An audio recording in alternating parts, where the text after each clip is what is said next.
আস্তাগফিরুল্লাহ আস্তাগফিরুল্লাহ রাব্বি মিন কুল্লি যামবি ওয়া আতুবু ইলাইহি লা হাওলা ওয়ালা কুওয়াতা ইল্লা বিল্লাহিল আলিয়্যিল আযীম।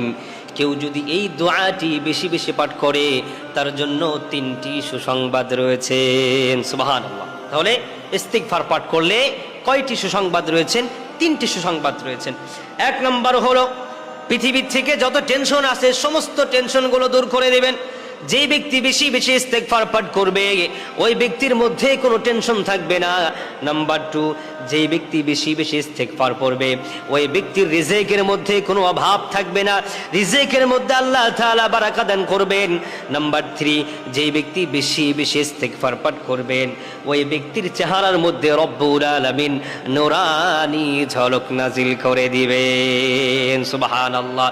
তাহলে যেই ব্যক্তি বেশি বেশি ইস্তিগফার পাঠ করবে ওই ব্যক্তির আর পার্লারে যেতে হবে না, ফেরান লাভলি, চুনু, পাউডার ইত্যাদি মাখতে হবে না, এমনিতেই মানুষ চেহারার প্রেমে পড়ে যাবে। সুবহান।